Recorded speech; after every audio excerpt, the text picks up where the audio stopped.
naitabi mo ba na maayos yung mga gamit natin? Baka mamaya mawala yun. Pagalitan pa tayo ni Foreman.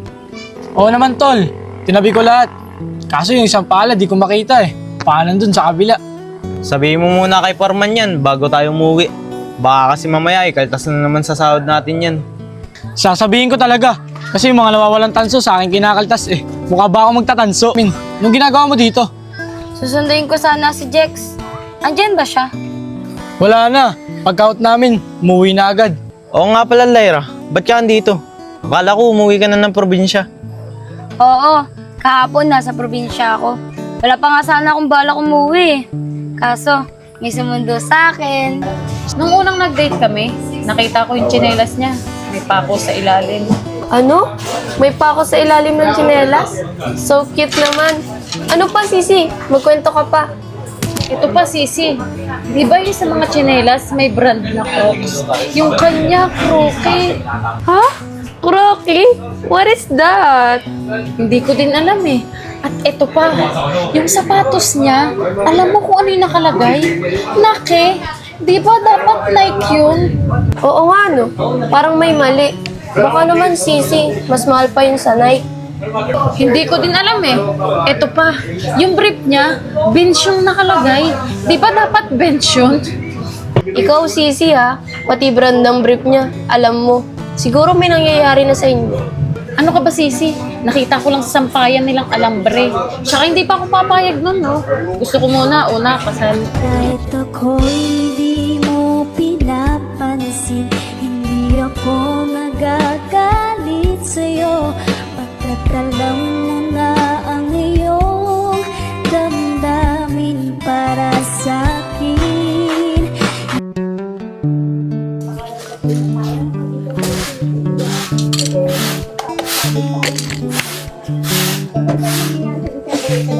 Oh, anak.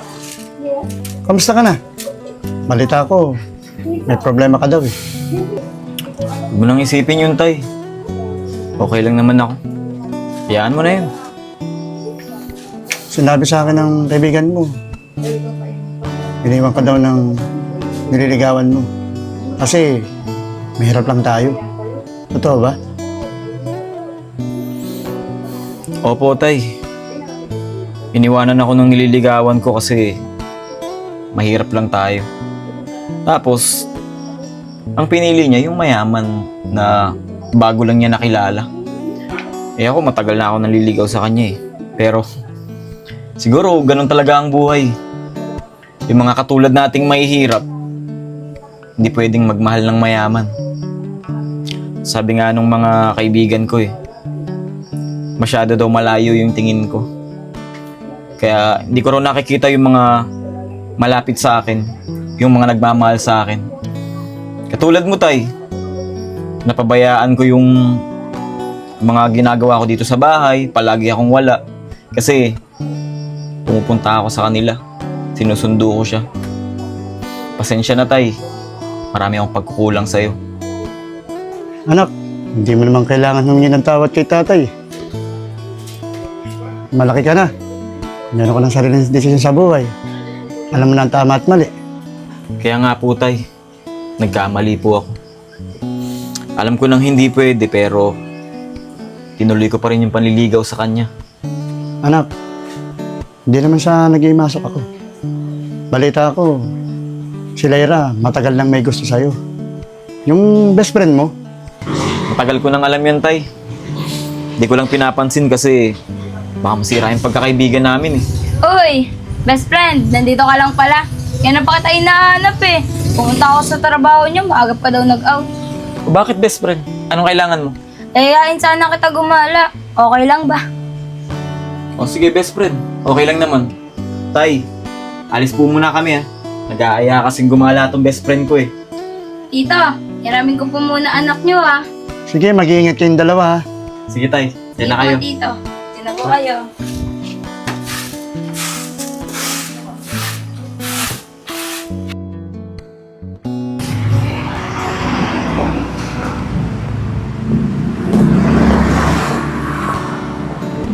Babe, did you enjoy our date?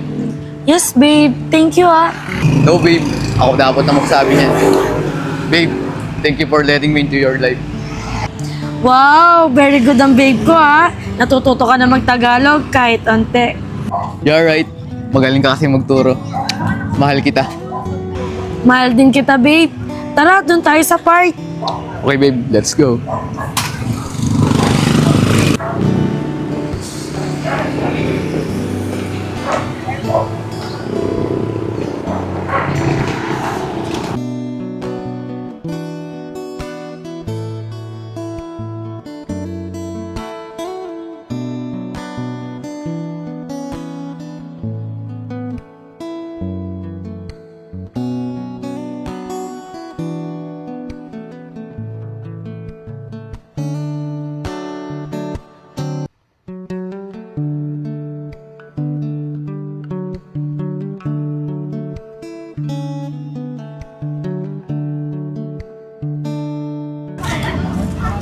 Wow, best friend, ang ganda naman dito.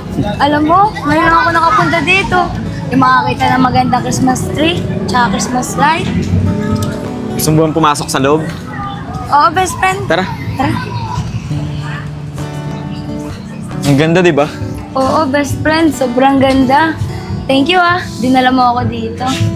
Tara, dito tayo.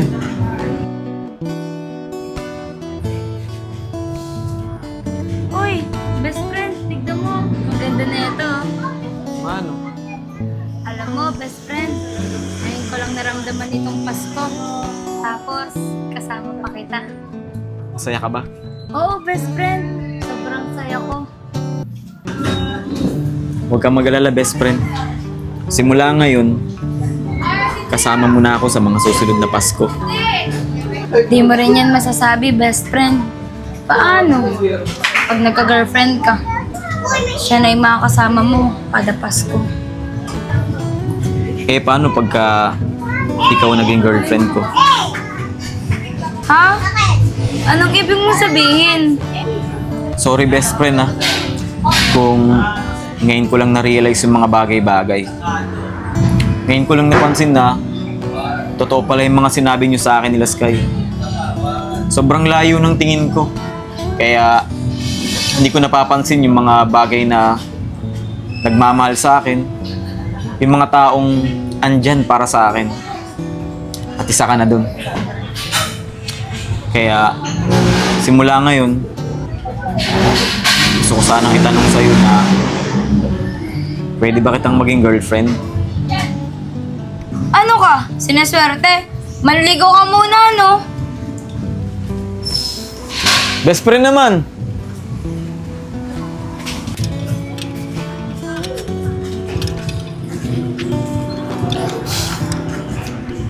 Ano bang tinitingnan mo dyan?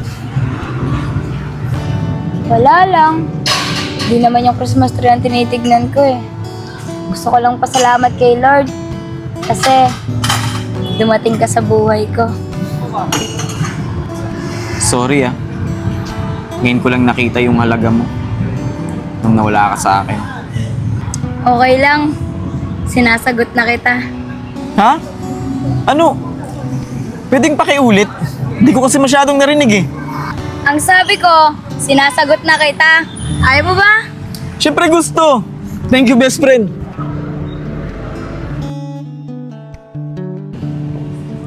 Wow, ang ganda nga dito babe.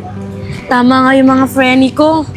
Look oh, ang daming Christmas light. Tapos may mga parol pa.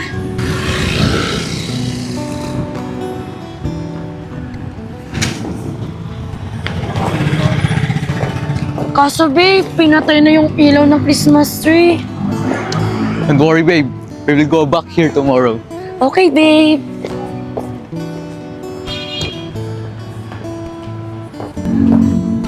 Sayang no? Di tayo umabot. Mukhang maganda pa naman dun sa loob.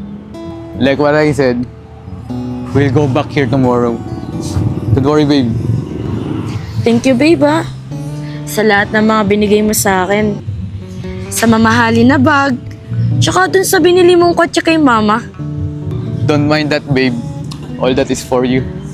Babe, naiingit ako kay mama. Pwede ba ako din bilan mo ako ng kotse?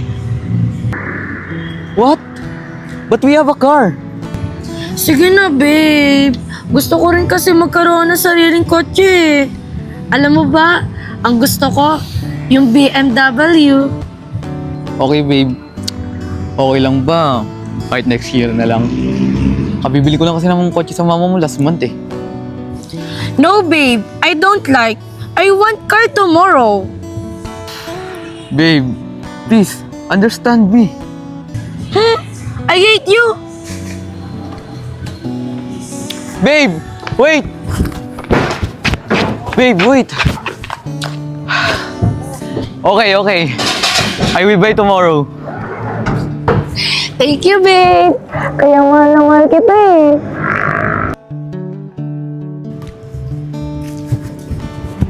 Ganda talaga dito, no?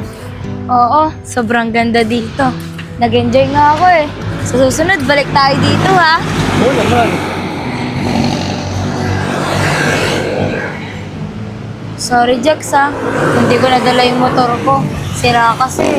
Okay lang, masaya naman mag-commute eh. Oh my God! Andito pala ang mga chip. Siguro, magko-commute yung mga yan. Buti na lang, may car tayo. Babe, saan mo nga pala pinarada yung car natin? Tara, maghintayin muna tayo ng jeep. Wala tayong car eh. Tara na. Tara! Narinig mo yung sinabi nila? May pa-car pa eh, no? Akala mo naman, mga mayayaman talaga. Kaya nga eh. Buti tayo. Kahit simple lang, masaya. Nakita mo yung kasama niya? Parang ewan lang eh, no? Oo nga eh, parang tangina eh. Ano ba nakita ni Angel dun sa lalaking yun? Parang lastig ba? Siyang pangit eh, no? Dapat pinagdala niya ng dextrose eh. Baka kasi mag-collapse.